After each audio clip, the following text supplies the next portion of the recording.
Welcome back. We're talking with animal trainer Mary Green of Canine Manners and More to talk about some behavior problems or issues you may have been struggling with your dog. Mary, welcome back. Love to have you. And Griffin, of course. Of course. Always. Let's get to these questions. So Debbie says, my 7-month-old Mastiff mix likes to chew on the wood siding of our house. He has tons of toys, friends, and plenty of yard to run in, yet he chooses to eat the house. I've only caught him in the act once, so it's hard to correct him when I don't see him doing it. That's a struggle for everybody, I think. It is a struggle. I think that owner absent bad behavior is the hardest thing to try and correct. You know, there are some chew deterrents that might work for you. There's like a bitter apple and something like that. It sounds like you're doing enrichment. So he's got toys out there, he's got friends. It could possibly have to do with, you know, maybe he's still teething and maybe he needs something really for aggressive chewers, you know, to satisfy that need that they have to really work their jaw. So there are some heavy-duty Kong toys, things like that. Maybe his toys that he has might not be filling that need for him. The other thing is you may have to put him in a different type of confinement situation because you can't really correct, like you said, I only caught it one time when you're there, which you can interrupt, but owner absent behaviors are really tough. It really comes down to management and how you can maybe otherwise confine that pup till he knows that that's not an acceptable thing to do. Maybe a little anxiety too. Could be, yeah. Oh, yeah. Well, Zach says we have a pit mix that won't get out of our personal space. He always wants to lick us.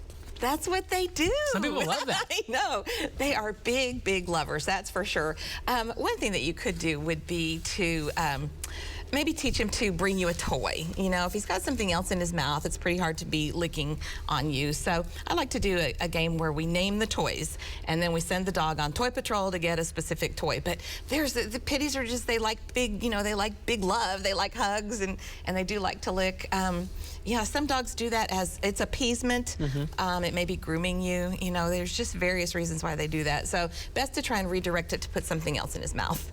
Yeah, there we go. All right, Patricia says our poodle barks at everything, even us. Even if we get up to go somewhere or even to another room, he barks at us.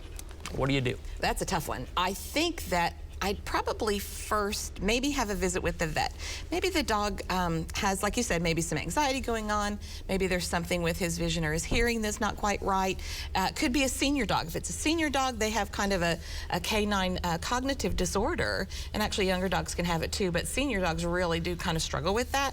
So it could be a little senior kind of doggy dementia going on. So I would check with that. It's really hard to know why he's barking like that. It's probably transitions, someone coming in, someone going out.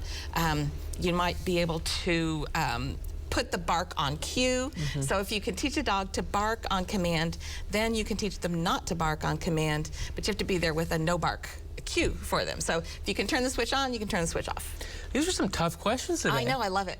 Man, like all of them had like several different answers, and they're all like hard to really fix, but there's ways to do it. Absolutely. Well, Mary, Griffin, thank you guys for being here. We appreciate you as always. Thank you.